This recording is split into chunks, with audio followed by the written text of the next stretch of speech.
You were told blood means safety. You were told family is forever. You were told loyalty is automatic when DNA matches. And you believed it, because believing it kept you alive. But there is a truth no one warns you about, because it shatters everything you were trained to protect. Some betrayals don't come from enemies. They come from the people who watched you grow. And the most dangerous ones smile while doing it. There are moments you replay in your mind, not because they were loud, but because they were quiet. A look that lingered too long. A silence where defense should have been.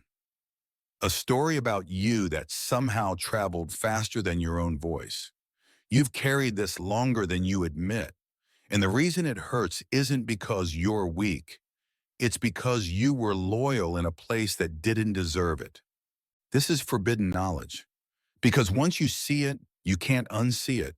Once you understand it, you stop begging for peace that costs you your spine. And once you stop forgiving what should never be forgiven, your life begins to rearrange itself around truth instead of hope. Family betrayal doesn't announce itself. It drips, slowly, patiently. It teaches you to doubt your instincts, to question your reactions, to apologize for wounds you didn't cause. And the most ruthless part? They call it love. Tonight, you're not here to heal. You're here to remember, to separate mercy from self-destruction, to learn the 7 betrayals from family that should never be forgiven, not because you're cruel, but because you're done being consumed. You're not broken. You were never taught another way. There is a lie stitched into childhood so deep it feels like oxygen. The lie says family intentions are pure. The lie says harm is accidental. The lie says time erases accountability. And because you needed belonging, you accepted all of it. But Machiavelli would tell you something colder. Loyalty without reciprocity is slavery. Power without boundaries is exploitation. And forgiveness given too early teaches people exactly how much of you they're allowed to take. You learn to excuse what should have ended relationships. You learn to minimize what rewired your nervous system. You learn to stay quiet because speaking up threatened the fragile peace they benefited from. And slowly you became the problem. Not because you were wrong, but because you were awake. Here is the first betrayal you never forgive. The betrayal of character assassination. When a family member tells a distorted version of you to others while smiling to your face, they don't confront you, they curate you. They control how you're seen so they never have to face how they treated you. This isn't misunderstanding. This is reputation murder done in whispers. And once it happens, the damage doesn't end when you forgive. It multiplies. The second betrayal is conditional love. Love that exists only when you behave, when your silence is rewarded and your truth is punished, when approval is the currency used to shape you into something easier to manage. This teaches you a deadly lesson, that love must be earned by self-erasure, and that lesson follows you everywhere until you break it. The third betrayal is envy disguised as concern, when they downplay your success, when your growth makes them uncomfortable, when your independence feels like abandonment to them. They warn you, they doubt you, they worry, but underneath they resent that you escaped a role they never questioned. You're not imagining this. These betrayals don't explode, they corrode. And the reason they're unforgivable is because they repeat unless confronted with distance. Here's where the shift begins. The moment you stop asking, why did they do this? And start asking, what did this train me to tolerate? The fourth betrayal is betrayal of boundaries. When you finally say no and they punish you for it. When your limits are treated as disrespect. When privacy is violated and then justified. This is where Machiavellian clarity cuts through the fog. Anyone who attacks your boundary is admitting they benefited from your lack of one. The fifth betrayal is emotional abandonment in moments that mattered. When you were hurting and they minimized it. When you were breaking and they changed the subject. When they chose comfort over courage. This betrayal teaches you to self-abandon, to stop asking for help, to become hyper-independent, not out of strength, but survival. You survive things you still don't have words for. And here's the brutal truth most never face. Forgiving these betrayals doesn't heal you. It delays you. It keeps the wound open because the behavior never stops. Forgiveness without consequence is permission. This is the moment your life begins to make sense. You're allowed to want more. Now we go darker, because not all family betrayal is passive. The sixth betrayal is sabotage masked as guidance. When they steer you away from opportunities, when they plant doubt at crucial moments, when they remind you of your limits right as you're about to outgrow them. This is not protection. This is control through fear. And it's one of the oldest power moves in human history.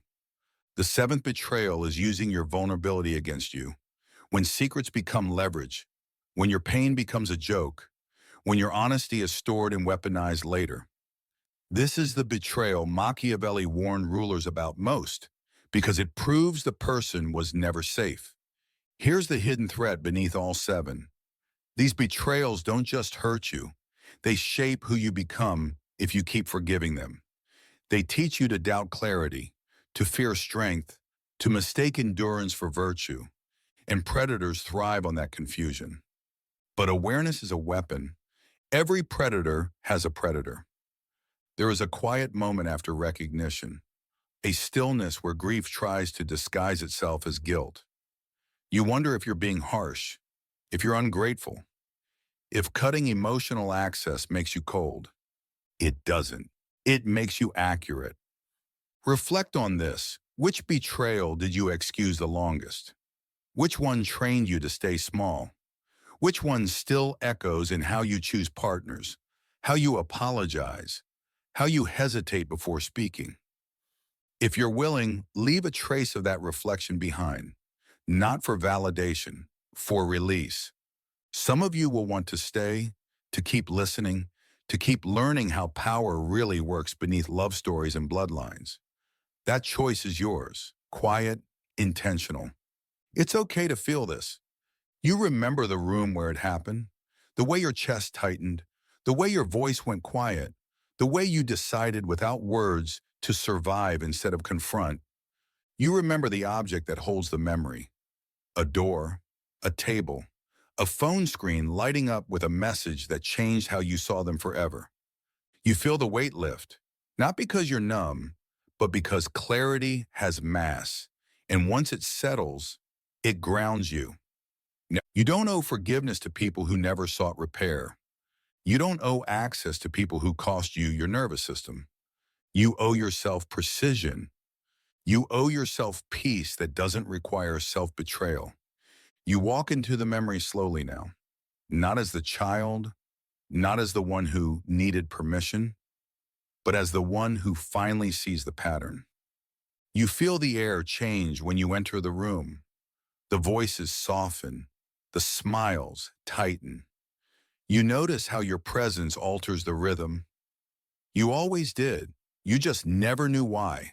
Now you do. You were the mirror. You reflected what they didn't want to face. Their stagnation, their compromises, their fear of change.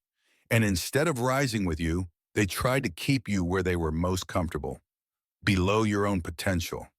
You stand there and feel it in your body, the tension you learned to call normal, the readiness to explain yourself before anyone even asks, the instinct to shrink your truth to keep the peace. This is where it began, and now you're walking back through it, not to forgive, but to reclaim. You realize something dangerous here. They didn't betray you because you failed them. They betrayed you because you outgrew the role they assigned you. And that's when the power begins to flip. There are threads still hanging, questions you were never allowed to ask. Why did they compete with you instead of protecting you? Why did your pain make them uncomfortable? Why did your strength feel like a threat? Because family isn't always a sanctuary. Sometimes it's the first hierarchy you survive. One thread pulls tighter than the rest. The realization that some people don't want you healed. They want you familiar, predictable, dependent, because your clarity exposes their manipulation without you ever saying a word. You begin to see how often they redirected conversations when truth got close, how jokes appeared when accountability approached, how guilt replaced dialogue every time you asserted yourself. You weren't difficult, you were precise, and precision terrifies those who live on distortion. You keep walking forward, leaving the old scripts behind. You don't need to confront them, you don't need to explain. Distance becomes the language now. Silence becomes a boundary, and boundaries become freedom. Something shifts in your rhythm. You stop rushing to respond. You stop over-explaining. You stop proving your intentions, and it unsettles them. They feel it when you no longer reach for reassurance, when your energy no longer bends around their moods, when your absence carries more weight than your presence ever did. This is where suspense lives, not in confrontation, but in withdrawal. They wonder what you're thinking now. They replay old conversations. They feel the imbalance for the first time because the one who cared the most has gone quiet. And quiet is terrifying when you are used to control. You notice how your body relaxes when you stop performing, how your breath deepens when you accept the truth, how your instincts sharpen when you stop doubting them. You were never meant to survive by staying small. You were meant to outgrow the cage. There's a subtle decision you make here, not dramatic, not announced, but permanent. You choose discernment over obligation. You choose self-respect over tradition. You choose clarity over inherited guilt. Some of you will carry this forward. You'll begin noticing patterns faster. You'll stop explaining your boundaries. You'll recognize manipulation the moment it appears. And you'll feel less alone, not because others show up, but because you finally did. If this understanding stays with you, if it sharpens something inside you, you already know where to return when you're ready to go deeper. Not out of loyalty, out of alignment. You don't need permission to protect yourself. You never did. The most dangerous thing you can do is stop forgiving what was designed to keep you powerless and walk away with your spine intact.